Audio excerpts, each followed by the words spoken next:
Restaurando vidas. Restaurando vidas. Con el pastor Dionel Plasencia. No sé cuántos de ustedes alguna vez en su vida escucharon acerca de la palabra altar. No sé cuántos visitaron un altar, cuántos hicieron un altar. Yo desde que tengo uso de razón escuché la palabra altar, pero no de la mejor forma. Escuché altar donde habían diferentes tipos de cuadros de dioses sin poder, donde la gente iba y le llevaba flores, donde la gente le prendía velones. Y esto fue para mí lo que yo entendí que era un altar. Sin embargo, cuando voy a la Biblia me encuentro con otro tipo de significado de lo que es un altar y quiénes son realmente un altar. Quiero empezar definiéndote de esta forma. La palabra altar en el viejo pacto lo que significa es el lugar de matanza. Quiero repetir eso. Significa el lugar de matanza, el lugar donde la gente iba a sacrificar animales, donde la gente iba a encontrarse con Dios. Otra definición, el lugar donde la gente iba a encontrarse con Dios. Siempre que la gente quería invocar a Dios, ofrecía por medio de un altar. O sea, antes de que el templo existiera, estoy hablando específicamente del templo judío. Antes de que este templo existiera, ya existían los altares. Era la única forma de comunicarse con Dios, o la forma de Dios manifestarse a la gente. Entonces la gente levantaba un altar para matar, para sacrificar, para encontrarse con Dios.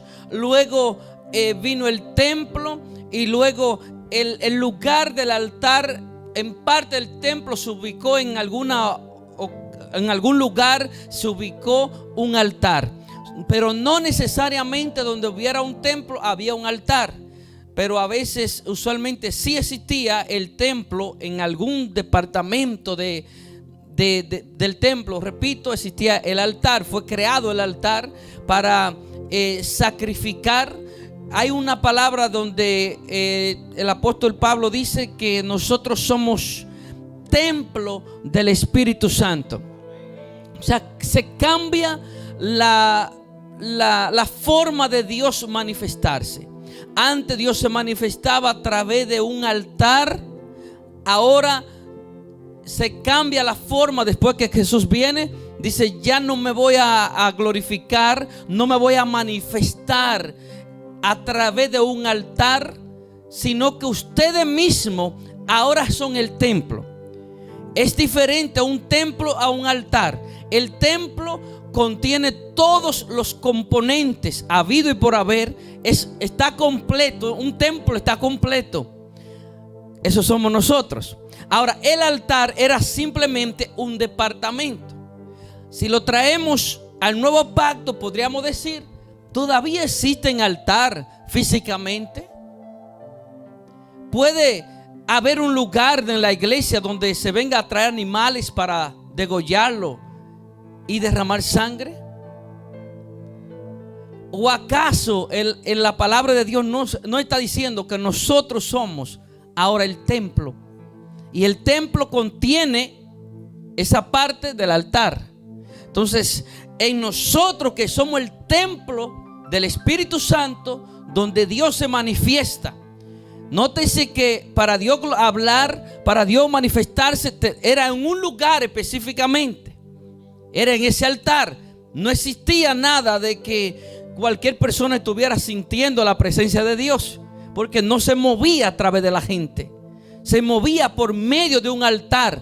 Hablaba por medio de un altar. Respondía por medio del altar cuando había sacrificio.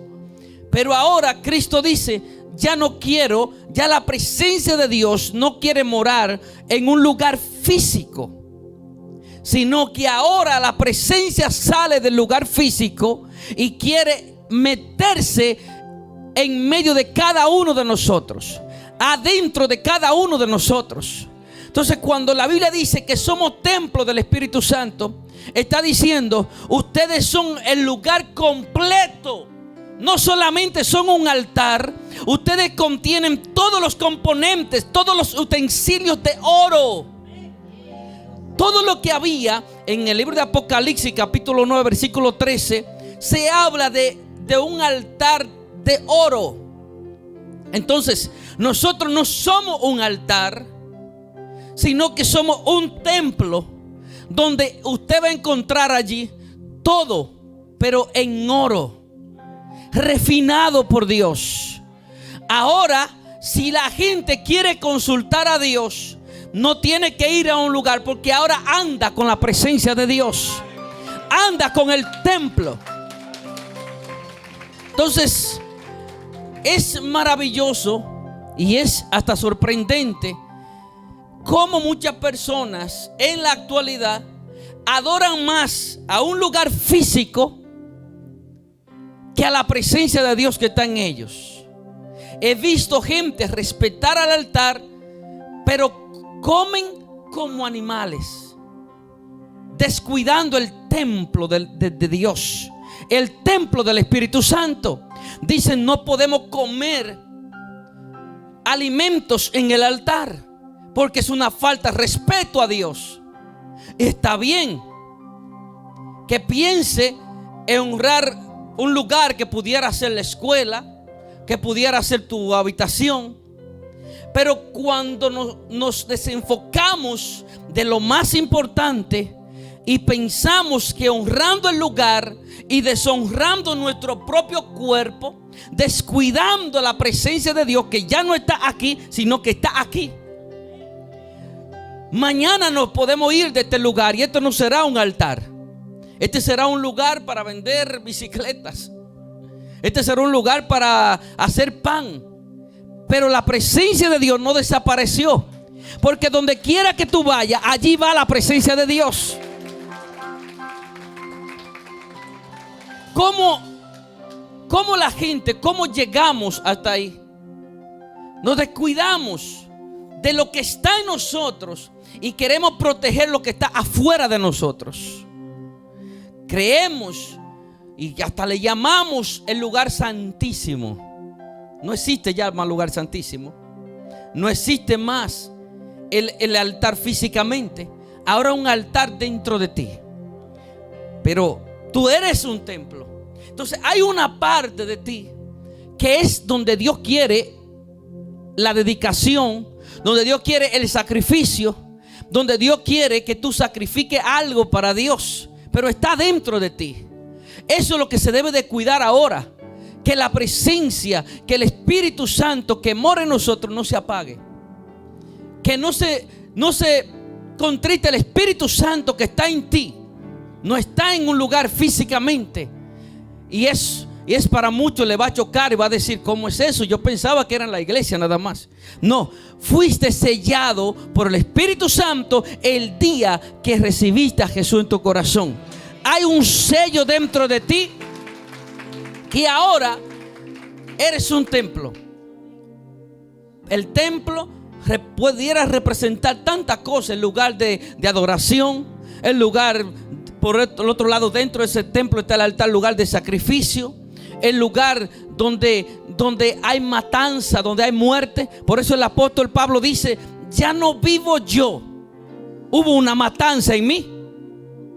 Porque dentro de mi templo hay un lugar de sacrificio, hay un lugar que es un altar. Él dice, ya morí, ya llegué al lugar de la matanza, ya llegué a la muerte. Ahora no vivo yo, sino que Cristo es quien vive en mí, y por lo tanto Él es quien domina sobre mí. Él es quien tiene el control sobre mí. Hay una situación en la Biblia, específicamente en el libro de Primera de Reyes, capítulo 18, versículo 30. Hay una situación hablando allí de un altar físicamente, pero vamos a llevarlo de una forma física para poder entender la parte espiritual. Aquí hay una situación que el altar de Dios estaba en ruina. No había un altar, sí estaba el altar, pero estaba en ruina, estaba descuidado, estaba desolado, estaba lleno de polvo. Y dice entonces Elías, que era el que representaba el encuentro con Dios, o quería ver algo quizá diferente. Quizá Elías dijo: este pueblo se descuidó y es mi responsabilidad. Mira, cuando tomamos responsabilidad de nuestra propia vida y no empezamos a culpar a nadie. Puede ser que a ti te haya ido fatal, pero no es honroso que empiece a culpar a los demás. Cuando podemos tomar responsabilidad de nuestra propia vida. Nadie nunca tuvo el control de tu vida. Tú te has dejado quizá manipular, quizá te has dejado guiar, quizá te has sometido a cosas que no debías someterte. Pero no significa que Dios le dio el control de tu vida a nadie. Dios te da el control a ti y te da el Espíritu Santo para que te guíe a toda justicia y a toda verdad. Por tanto, el Espíritu Santo está en ti. Él dice: Elías llamó a todo el pueblo y les pidió que se acercaran a él. En cuanto el pueblo se acercó, ¿quién se puso a arreglar el altar? ¿Aquí el pueblo o Elías? Él se puso a arreglar el altar del Señor, que estaba en ruinas. ¿Cuáles son los síntomas de un hombre, de una mujer, de un pueblo cuando el altar está en ruina? Viene la sequedad espiritual. El pueblo estaba pasando por un tiempo de sequedad, escasez. Cuando no hay lluvia, cuando la lluvia pudiera representar el agua, el mover de Dios, al Espíritu Santo. Cuando no hay lluvia, nada de lo que tú siembres va a producir fruto. O sea, todo lo que tú hagas, posiblemente puedes poner todo tu esfuerzo, pero si no tiene la gracia de Dios, eso no va a ser exitoso. Pero cuando la gracia de Dios está contigo, cuando hay lluvia en abundancia, tú puedes sembrar en la tierra más mala y siempre va a llevar frutos. Siempre va a producir frutos. Cuando se produce algo desde el lugar del mover de la presencia de Dios. Aquí hay un pueblo en ruina. Aquí hay un pueblo que está pasando la difícil. Un tiempo de sequedad. Creo que usted la ha vivido. El tiempo de sequedad es el tiempo que usted lo intenta todo y nada le funciona. Es el tiempo donde usted toca todas las puertas, nadie le abre. Es el tiempo donde usted llama y nadie le responde. Es el tiempo donde usted dice: lo he dado todo, me he sacrificado. No está hablando aquí de gente vagas, de gente negligente. Está hablando de gente esforzada, que trabajaron duro bajo el sol para poder triunfar, para poder salir hacia adelante, y nada le funcionó. Así hay un pueblo aquí. Dice: cuidamos la salud, pero nos enfermamos. Sembramos, pero las aves del campo se robaron las semillas, se comieron las semillas. Fue difícil cuando el altar está en ruina. Fue difícil para ellos. Vino la sequedad. Vino los tiempos difíciles. Esta gente, nótese que vivía de la agricultura, de la ganadería. Los frutos, las vacas se estaban muriendo. No había agua en ninguna parte. Pero alguien dijo: hay una razón por lo que esto está sucediendo. Por algo está pasando esto. Porque nos estamos esforzando, pero hay algo que anda mal en nuestra vida. Me imagino que Elías dijo: hay que tapar la brecha. Hay que reparar aquello que hoy está en ruina. Elías conocía a Dios y sabía que Él se movía a través de este altar. Elías dijo a todos: vengan, juntémonos a todo el pueblo. Simboliza la unidad. Por eso Él dice, cuando piden algo, se ponen de acuerdo para pedir algo, yo lo voy a hacer.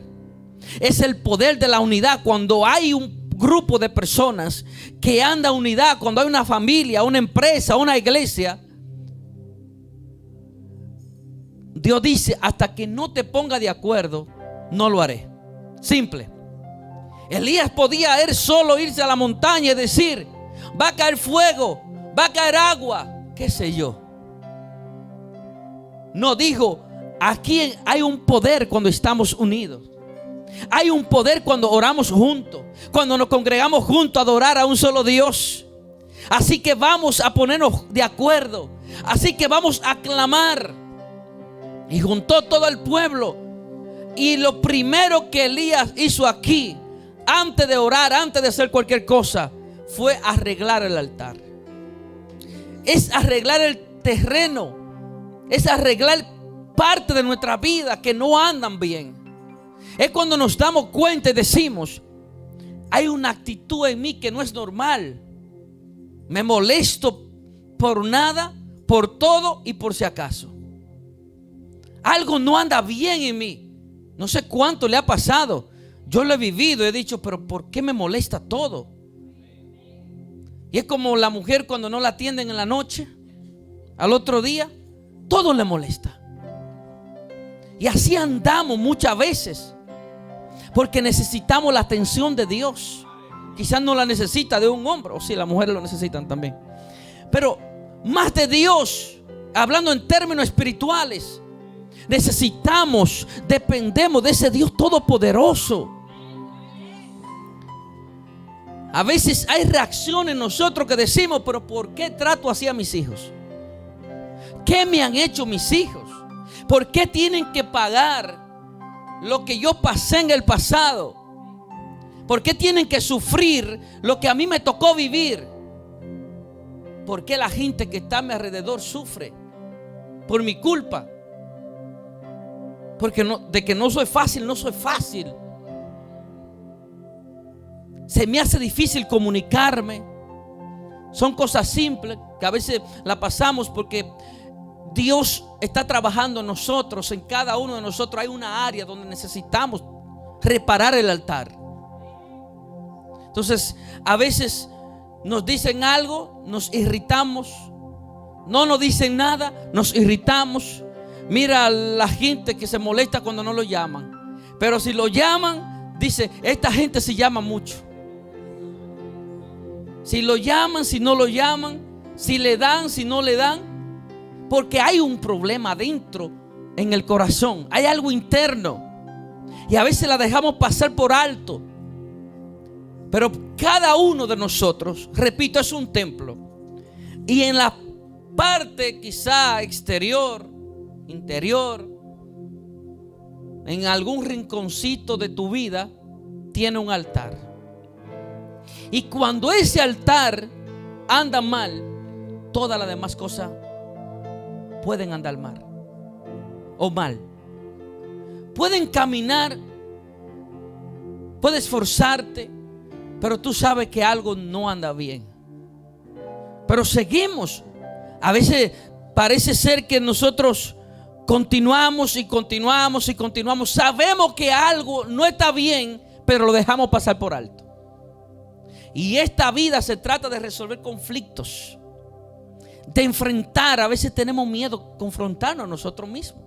Somos expertos llamando la atención a los demás.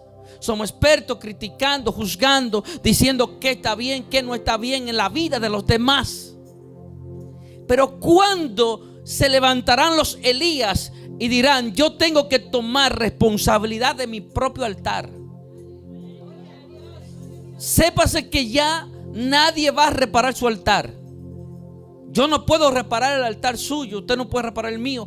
Cada uno es responsable de cómo está su templo.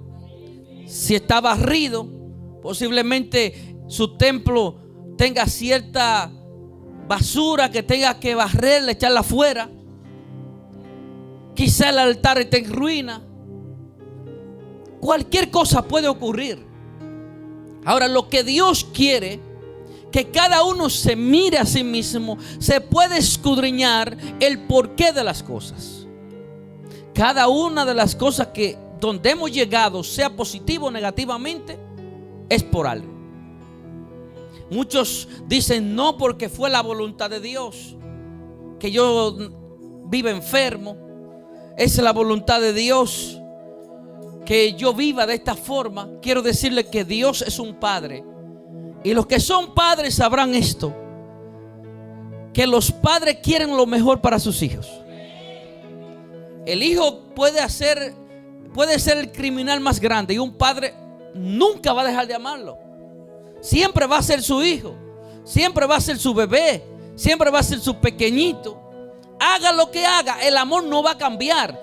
Puede disciplinarlo, puede aconsejarlo, puede guiarlo, pero el amor no cambia. Y Dios nos ama tanto que quiere que podamos restaurar lo que hay en nuestras vidas, pero no dejárselo todo a Dios. Porque hemos conocido o nos han enseñado un evangelio, el evangelio de la autoayuda. Usted escucha la frase: a mí nadie me ayuda, mi familia no me ayuda, la iglesia no me ayuda, no me dan parte, no me dan oportunidad. Cada uno es responsable de hacer su destino. Dios quiere lo mejor para nosotros, sí o no. Dios desea lo mejor para nosotros. Hay cosas que ya están establecidas por Dios, para que me entienda, voy avanzando. Hay cosas que ya son la voluntad de Dios, pero hay cosas que podemos provocarla.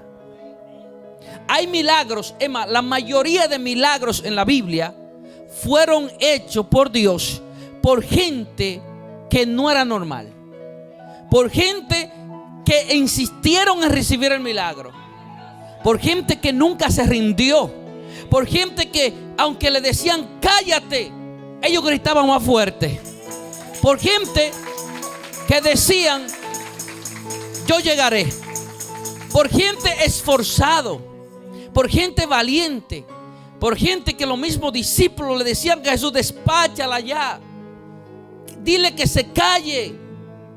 Y la Biblia parece ser que ahí el escritor cogía como más impulso y decía: sin embargo, él gritaba más fuerte: ten misericordia de mí, ayúdame, yo vine a provocar un milagro, yo vine a transformar las atmósferas, yo vine a provocar un cambio. Yo creo que donde quiera que haya un hijo de Dios, fue llamado para provocar un cambio. En el área que te tocó vivir, sea la escuela, tu comunidad, la iglesia, a provocar un cambio. No dejar que las cosas acontezcan. Hay gente que espera que las cosas pasen, y hay otros que provocan que las cosas pasen. Usted y yo tenemos que provocar la liberación en nuestras vidas. No puede quizá seguir viviendo igual y decir: ay, si es la voluntad de Dios. Claro que es la voluntad de Dios. Si es la voluntad de Dios que yo sea millonario, hoy cuando salga de aquí me voy a encontrar un maletín de dinero. Eso no va a pasar. Si es la voluntad de Dios, alguien va a jugar el loto por mí y me va a regalar el ticket, porque yo no juego. Eso no va a pasar. Hay cosas, claro, eso no lo va a provocar, jugar el loto, pero hay cosas que tenemos que provocarlas. Sanidades, cambiar las maldiciones generacionales. Quizá usted viene de una familia que fue marcada con el cáncer, con una enfermedad maligna, quizá con un tipo de vicio, de ataduras, y usted dice: yo soy así porque mi abuelita fue así. Entonces, hasta que no se levanten los Elías y digan: yo voy a hacer que esto cambie. Pero lo primero que quiero hacer es, para poder llevar el mensaje, para poder cambiar a otros, es reparar mi altar. Es trabajar conmigo. A veces amamos a la gente y nosotros no nos amamos. Perdonamos a la gente y nosotros no nos perdonamos. A veces queremos ayudar a la gente, pero nosotros no nos ayudamos. Entonces, ¿dónde estamos ahora? ¿Dónde hemos avanzado? ¿Dónde hemos llegado? Si pudiéramos hoy tomar un análisis, un inventario de nuestras vidas, cada uno de nosotros pudiera decir: vamos a poner una balanza. He llegado hasta aquí, pero pude haber llegado más lejos. O simplemente no me voy a quedar ya donde he llegado. O puedo provocar un mover de Dios. Puedo provocar una revolución espiritual. Puedo provocar liberación donde quiera que vaya. Porque la gente no simplemente ve el mensaje que llevo, sino que la gente ve cómo actúo. Porque no es lo mismo usted ver a la persona predicar o cantar o danzar o tocar un instrumento o servir el café. No es lo mismo verlo sirviendo el café que cuando deja de servirlo. No es lo mismo ver a la mujer cocinando que cuando termina de cocinar. Posiblemente tenga el amor de todo el mundo para hacerlo, para hacer una comida rica, pero posiblemente a la hora de servir hace que la comida le caiga mal a la gente, porque lo trata mal. La forma de tratar a los demás no es la correspondida. Fíjate que como te trataron, así quizá está tratando. Te tratan bien, posiblemente tú vas a tratar bien. Pero ¿qué pasa con aquellas personas que hemos pasado procesos, que han violado nuestros derechos, que nos han herido, que nos han ofendido? ¿Cuál es la actitud que debemos tomar como templo de Dios, como templo del Espíritu Santo? El templo es un refugio donde cualquiera puede ir. Nadie fue al templo nunca y fue ofendido y salió de allí muerto. Al contrario, todo el que iba al templo iba a adorar a Dios, se iba a encontrar con Dios. Es un lugar de refugio. Mira a Ana, aquella mujer que fue a derramar su alma al templo. Aquella mujer, después que salió de allí, no sabe cuántos días tenía sin bañarse, sin comer. Pero la Biblia dice que después de derramar su alma al Señor, comió y se vistió, se bañó, se dio un baño fresco. ¿Quién sabe si esta mujer estaba viviendo una depresión crónica?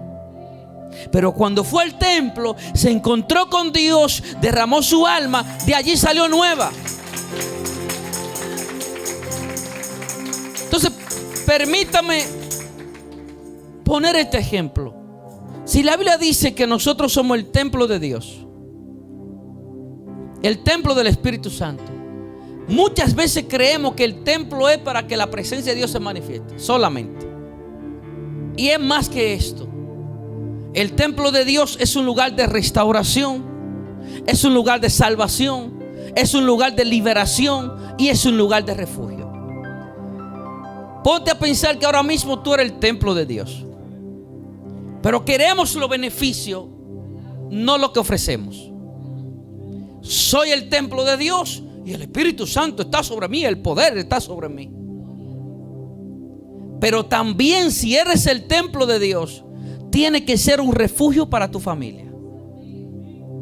Que tu familia diga: realmente esa es una persona de confianza. No comparto sus ideas, pero tú puedes llegar a medianoche y decirle que tú mataste uno y tú sabes que no te va a llamar la policía. Es una persona de confianza. Es una persona de restauración. Es una persona que nunca tiene actitud. ¿Será tú un templo del Espíritu Santo que en tu empleo, en tu trabajo, cuando hay una necesidad, puedan ir a refugiarse en ti? Puedan ir y decir: puede orar por mí. Tú eres un lugar de descanso. ¿Podrá el mundo, en medio de incertidumbres, en medio de problemas, de dificultades, podrá decir a cada uno de los que está aquí: yo veo en ti un lugar de paz? Porque si somos templo del Espíritu Santo y yo veo guerra, yo no le aguanto nada a nadie, andamos con los guantes listos para pelear, ¿qué templo es ese? ¿Es acaso el templo del Espíritu Santo? Puede ser que sea el templo del Espíritu Santo, pero quizás el altar está en ruina. Porque no podemos juzgar y decir es del diablo, no es cristiano. No necesariamente. Porque yo creo que todos estamos luchando con algo. Todos estamos luchando con algo que es una dificultad, que es un obstáculo en nuestra vida diaria. Y no significa que no sea de Dios.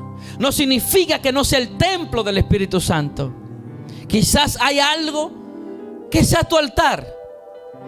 El altar, el lugar del sacrificio, el lugar de la dedicación, el lugar de la dedicación, el lugar de la perseverancia. Que sea el altar y digamos, ¿qué está mal en este altar? ¿Qué quedó en ruina? Vamos a arreglarlo. Acuérdense que estoy diciendo arreglar. Algo está dañado, algo está en ruina. Y ese altar posiblemente el enemigo intente marcar el corazón, donde se asientan las emociones, donde pensamos las cosas negativas o positivas. De allí viene todo lo que somos, del corazón. Vamos avanzando, ¿sí o no? Si el corazón lo ponemos como el altar, quizá nuestro corazón sea el altar, el lugar del altar. El templo somos todos nosotros, pero la parte del corazón quizás sea la que está en ruina. Ahora, cada vez que el corazón o que nosotros pasamos un proceso difícil en nuestra vida, el corazón sufre por lo que se llaman fragmentos, grietas. Una herida recibe una grieta. Una traición recibe una grieta. Un rechazo recibe una grieta. Alguien te dañó, te blasfemó, alguien te criticó, alguien abusó de tu confianza. Entonces el altar sufrió una grieta. ¿Qué tal si fue el abandono de tu esposo, de tu esposa, de tus padres? El trato injusto. El esperar expectativas falsas de la gente. Tú dijiste, yo pensé que esa persona por fin iba a encontrar a alguien que me iba a ser fiel. El día que nos casamos me prometió villas y castillas. Me prometió la luna, y el condenado ni el sol me lo bajó. Entonces, ¿qué fue aquella promesa que tú dijiste me decepcionaron? Posiblemente fue dentro de la iglesia. Tú dijiste, ¿cómo un pastor tuvo esa actitud conmigo? ¿Cómo un líder, después de cantar una adoración, que espíritu ven y que la presencia desciende, que se mueva, me trató de esa forma? No me lo esperaba. Entonces allí vienen los fragmentos, allí vienen las grietas en el corazón. Aquí viene ahora un altar en ruina. ¿Cree que el altar en ruinas trae la presencia de Dios? Entonces, cuando el altar está en ruina, vamos a ponerlo de esta forma. Un altar en ruina no produce presencia de Dios. Un altar en ruina nunca va a disfrutar del gozo del Señor, porque la presencia de Dios es la que trae el gozo. De hecho, un altar en ruina se le hace difícil ayudar a los demás. Un altar en ruina se le hace difícil dar. Se le hace difícil confiar en la gente. Porque cuando confía en la gente, lo primero que va a decir: a mí ya me defraudaron. Yo no confío en nadie, ni en nada. ¿Ha visto la gente que fue decepcionado, que dice toda la gente son iguales? Todos los cristianos son iguales, todas las mujeres son iguales, todos los hombres son iguales. Porque fueron decepcionados. Ahora su corazón necesita ser reparado. Porque el corazón hasta nos puede engañar y hacernos creer que el altar está bien. Es la concupiscencia del ser humano. Es lo que nos engaña a sí mismo. La Biblia dice: el corazón es un perverso y te puede engañar. Y hasta tú puedes fingir muchas veces y tú creer que las cosas andan bien, y de repente tú hasta empiezas a temblar y tú te haces creer que es la presencia de Dios, y no es. Y podemos hablar en lenguas. ¿Cómo que no? Si tiene el don de lengua, te puede carrear y sigue hablando en lengua. Y sigue. Y tú crees que Dios que está ahí. Y podemos profetizar. Y podemos hablar de la palabra de Dios. Y no necesariamente esté ahí, porque hay un corazón que necesita ser restaurado. Hay un altar interno que necesita restauración de emergencia. Quizá una operación del corazón abierto no nos cae mal, donde el Señor va a quitar todo lo que está sobrando y va a colocar aquellas cosas que nos hacen falta. Si bien es cierto, hay cosas, por eso le hablaba del inventario. Hay cosas, cuando pasa inventario en un negocio, una empresa, hay cosas obsoletas que dice: esto ya no tiene valor, ya esto no se vende, tiene que sacarla ya del mercado, o está expirada, ya esto no, nadie lo va a comprar, se expiró. Así en nuestras vidas tenemos que ir sacando cosas, costumbre de la cultura, costumbres familiares, y decimos: es que en mi país somos así. Hay gente que son más patriotas que cristianos. Ese es mi partido político, ese es mi salvador. Y así hablamos. Pero la Biblia es clara y dice: nosotros, si bien es cierto, ya estamos en el mundo, pero ustedes no pueden andar como la gente del mundo. Tienen que andar con otra mentalidad. Es donde el corazón se resiste. Mira el corazón agrietado o el altar en ruina, se resiste a los cambios. Estamos tan acostumbrados a lo mismo. Hay gente que le encanta lo mismo, no sé por qué. Hay gente que le encanta las cosas viejas. Tienen cosas viejas y dicen: es que no puedes hacerme de esto. Le llaman la gente que guarda compulsivamente, guardan, acumulan cosas que ya no funcionan, las reliquias. Hay gente que tú vas y tú quieres comprarle las reliquias y ellos la tienen. Lo más viejo que sea, ellos la tienen. Tienen la computadora de la grandota, de la primera, la tienen en su casa todavía. Son gente que guardan cosas, la tienen ahí, pero no la usan. Posiblemente usted dirá ese mensaje para el hermano que está al lado: pero si le hiciéramos un inventario en su casa de todos los vestidos que usted tiene, ¿cuántos de ellos usted usa y cuáles no usa? De los zapatos, fuéramos a la cocina y le haríamos un inventario: ¿cuántos de estos platos son los que usted utiliza? Quizá hay gente que está necesitando algo que tú lo tienes ahí, que está bueno, pero está pasando de moda, porque se está poniendo viejo, aunque esté guardadito allí. Y así hay cosas en nuestras vidas, y por eso el Señor dice: yo quiero hacer cosas nuevas en ustedes. Pero tienen que botar lo viejo, deshacerse de lo viejo. Tienen que soltar el dolor, las angustias, las penas, la depresión, el llanto, las lágrimas, todas soltar en la mano de Dios. Una vez que tú sueltas tu dolor, el Señor te da entonces la alegría. Una vez que tú sueltas las heridas del pasado, el Señor te conecta con gente nueva, con gente divina. Y tú dices: ya no son la misma gente que me perseguían toda la vida. Porque hay gente que está destinado a la misma clase de personas, el mismo círculo. Hay gente que llega a Estados Unidos y dice: me mezclo solamente con lo de allá de Guayaquil, me mezclo solamente con lo de allá de Caracas, esos son mi gente, con lo de allá de Guachupita, esos son mi gente. Hay gente que aún en Estados Unidos están buscando el salami Indubeca, café Santo Domingo, galletita Club Social, chicle Cloret, mentajo, porque ellos quieren mantenerse conectados con su patria. Nunca se dan la oportunidad de probar algo nuevo. Hay cosas mejores que tú no conoces. Prueba algo nuevo. Hay gente que dice: si no es tortillas, yo no como eso. Tortilla con frijoles, eso es lo mío. No sabe del churrasco, del bistec que te está perdiendo.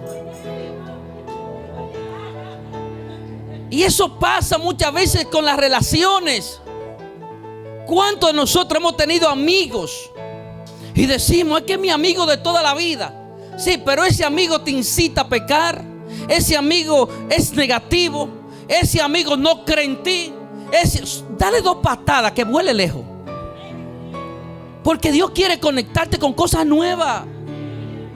He aquí en Cristo Jesús todas las cosas son nuevas. Todas las cosas son nuevas.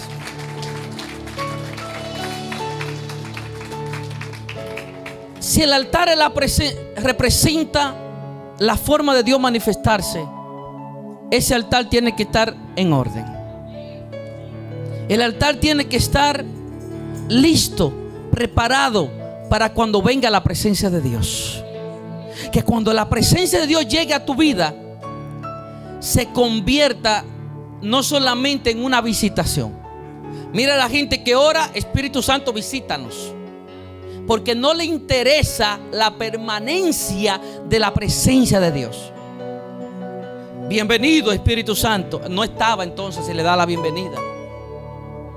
Se le da la bienvenida al que llega. Debemos de decir: gracias porque está Espíritu Santo en mí. No quiero visita, quiero permanencia. No quiero que la presencia de Dios se vaya. Quiero que la presencia de Dios permanezca en mi vida. ¿Sabe que los pensamientos de Dios no son nuestros pensamientos? Los pensamientos de Dios siempre van más alto que nuestro pensar. Aquellos pensamientos de Dios nos desafían a ser mejor, nos desafían a cambiar. Los pensamientos de Dios nos llevan a expandirnos, a expandir nuestro territorio, a crecer, a ser de mente abierta para que la presencia de Dios se manifieste en nuestras vidas, a ver la gente como Dios la ve. Pero si nos encerramos con un altar arruinado, vamos a creer, vamos a llegar a un punto que nosotros somos los únicos siervos de Dios. Y vamos a decir: ese no es siervo de Dios, aquel sí lo es, este no lo es. Porque no son igual que nosotros. Y no todo el que no comparta tus ideas significa que no sea de Dios. Es tener una mente abierta. No viste igual que yo, pero no es peor que yo. No es de mi país, pero tengo la mente abierta para conocer, para aprender de otras culturas. Qué bendición tenemos en Estados Unidos. Podemos conocer diferentes países sin visitarlos, porque cada uno de los que han venido o los que hemos llegado a este país son pequeñas islas, si así le podríamos por nombre. Representa a su país y algo hay que aprender de la gente. Abra su mente a la comida, abra su mente a la cultura, abra su mente a entender a la gente como Dios la ve. Alguien me contó y me dijo: fui a Costa Rica y fui a Japón a predicar. Y los japoneses tienen algo un poco parecido a lo de Costa Rica, que ellos nunca te aplauden en la prédica, nunca dicen aleluya, nunca dicen gloria a Dios. Cuando tú terminas de predicar, si te dieron un aplauso, significa que la prédica fue buena. No están presionando, diciendo nada. Están en silencio, analizando cada cosa que tú dices. ¿Y qué tal si nosotros entendiéramos que cada cosa tiene su tiempo? Que hay tiempo de aprender. Pero creemos que en lo oculto, si alguien no le da la chiripiorca, si alguien no cae de nucao, Dios no está allí. Si el pastor no me dejó sordo en la prédica, Dios no estaba ahí. No, el pastor tiene que dejarme sordo. Yo tengo que llegar a mi casa con un dolor de oído y sordo. Mira que los evangélicos están quedando sordos la mayoría, porque creen ¿Tú te imaginas a Cristo predicando y que dejara a la gente sorda? Entonces va a tener luego que orar para sanar a los sordos los oídos. Es doble milagro que se va a llevar ahí, doble trabajo. Entonces hay momentos del mover de Dios, igual que hay momentos de alegría, hay momentos de risa, pero hay momentos de reflexionar. Quizás se te llegó un tiempo que tú dijiste: todo lo que hago es chiste, todo es un juego. Claro, tú no pagabas renta, tú no tenías hijos, pero cuando llegaron los compromisos, llegaron los hijos, llegó el esposo, la esposa, ya es hora de analizarse y decir: espérate, ya no soy un niño. Antes me iba y malgastaba mi dinero en las tiendas. Ahora tengo que pensarlo muy bien, porque puedo dejar a los chiquitos sin comer. Ahora tengo que analizarlo. Y así es la vida del creyente. Se llegó un tiempo que nosotros recibíamos como las ovejas y nos engordábamos. Pero ya como un altar restaurado, Dios quiere que podamos expandirnos, expandir el territorio. Antes te alimentaba del templo de alguien, ahora tiene que ser un templo para alimentar a otros. Ahora que ya hemos crecido, que hemos madurado espiritualmente, tú tienes que ser un refugio. Un refugio que si hay un pastor, el pastor diga: yo puedo contar con esa hermana, con ese hermano. Es un refugio, es un lugar de paz. Hay gente así que uno puede contar. Ahora mismo necesito un arroz con pollo. Yo puedo llamar a la hermana Nereida. Yo sé que es un lugar de refugio. Yo la puedo llamar a Marlene. Marlene, voy a comer un sancocho. Es un lugar de refugio. Es un lugar de paz. Es un templo que te puede alimentar. Hay hermanas que tú la llamas y le dices: hermana, necesita, es un 911, necesito oración. Esa hermana se levanta a las 3 de la mañana contigo y se conecta, y hasta que el día, o tú quedas sorda o el diablo se va. Hay gente que tú puedes contar, gente que es un refugio en la finanza. No he pagado la renta, necesito $100. Esa gente está ahí. Esa gente. Entonces, si cada uno de nosotros, no solamente con nosotros mismos, sino con los que no conocen a Dios, nos convertimos en un lugar de refugio. Pero no queremos inclusive ser usado por la gente. La palabra usado no es mala. Le hemos dado un buen término. Usado es que tú sirves para algo. Es un servicio. El Señor le llama siervo. Mira a Job como le llaman: mi siervo Job, mi servidor. ¿Desde cuándo la mentalidad cambió? Que somos los reverendos, los reventados. ¿Cuándo? Ministro, yo soy un líder, había que respetarme, yo soy un líder. Si yo siempre le tengo que decir a ustedes: yo soy el pastor de aquí, ustedes no me creen nada. Si yo tengo que acordarle cada vez que le digo a alguien: me puede ayudar en esta tarea, y decirle: acuérdate que yo soy el pastor. La autoridad no funciona así. La autoridad funciona con humildad. En la posición se gana. A Jesús de repente lo vieron enseñando, echando fuera demonios, alimentando a la gente. La gente empezó a decir: este hombre es diferente. Este hombre habla como quien tiene autoridad. Mira que los demonios le temen. Mira que aún la naturaleza se somete a él. Este hombre no es como los fariseos, ni los saduceos, ni los jebuseos, ni todos los demonios que terminan en seos. Este hombre es diferente. Automáticamente le empezaron a decir: nosotros creemos que tú eres el Hijo de Dios, el enviado de Dios. Él no tuvo que proclamarse, solo lo reconocieron. Si hoy decidimos restaurar aquellas grietas, aquellas cosas que han arruinado nuestro altar, o que quizás nunca hemos tenido uno, posiblemente, o que tuviste uno y hoy te ruina, o que quiera tener uno, hay que levantarse y organizar, reparar nuestro altar personal. Si bien es cierto, la iglesia ha enseñado, y la iglesia pastorales o pastoral esta es la idea, que tener miembros y que los miembros dependan de ese pastor. Es una iglesia local pastoral. Pero nosotros tenemos que ampliar la mente. Primero, no ser miembro. Yo no quiero tener miembros en esta iglesia, porque los miembros no le diste la compota en la boca, se van. Yo quiero tener hijos, que en Avivamiento haya hijos. ¿Sabe por qué? Los hijos se pueden tener malentendido con el padre, pueden pasar lo que pase, están en desacuerdo, pero nunca se van. Los hijos. O sea, el primer paso en este día es renunciar a ser miembros. Pasar de miembros a ser hijos. Segundo, de pasar a una iglesia de segunda categoría, que es la iglesia. Estamos en segunda categoría, pasar primera categoría, que es la iglesia que siempre está esperando algo de la gente. Me llaman, me invitan, me dan, dame. Hasta con Dios somos así. Lléname, ministrame, háblame, guíame. Que sepamos que tenemos que ser útil para el reino de Dios. Imagínate los 12 discípulos que se mantuvieran todo el tiempo dependiendo uno del otro. Juan, pero tú no me llamaste ayer, ¿qué pasó contigo?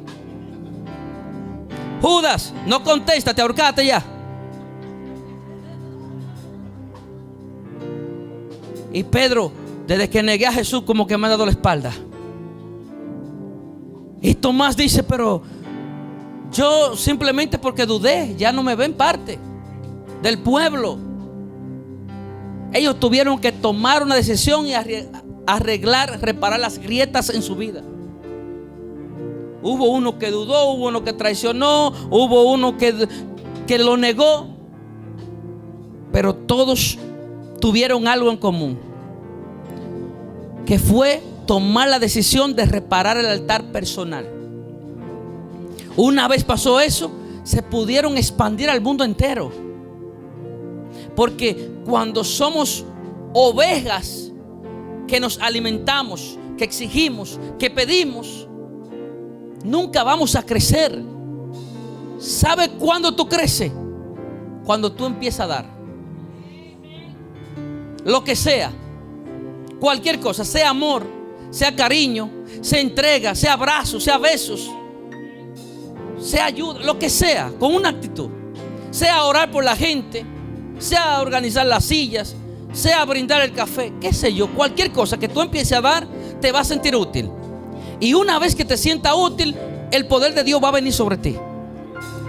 La presencia de Dios se va a mover en ti, porque el que da recibe. Y te va a convertir en una fuente que fluye, que se mantiene dando y recibiendo. Yo doy, pero también recibo. Hay una presencia de Dios que se quiere manifestar y que se manifiesta a la hora que nosotros damos. Hay algo que Dios quiere hacer, pero es salir de lo normal, salir de donde estamos ahora, salir y decir, no, espera, toda mi vida he dependido de mis padres. Es hora ya que como el águila emprenda mi propio vuelo. Es hora de que tome responsabilidad. Es hora de que haya una iglesia de que diga, yo tengo que tomar responsabilidad de mis actitudes. Puede pasar en el matrimonio, en el hogar, con los hijos. Los hijos culpan a los padres culpan a los hijos.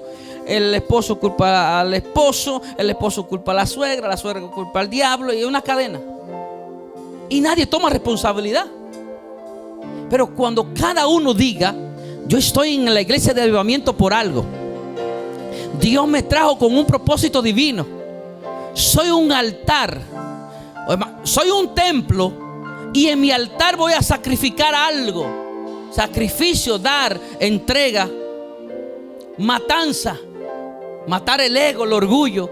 Yo no hablo con la gente porque nadie habla conmigo. Eso se llama, tiene que matarte. No literalmente, pero matar el orgullo. Si no me llaman, no llamo. No quiero saludar a nadie. Se me pega la mugre. Matar el orgullo, el ego.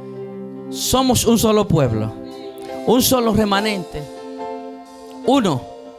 Y cuando venimos todos con un corazón y nos ponemos a cuenta con Dios, cuando venimos todos juntos, el Señor hace maravilla.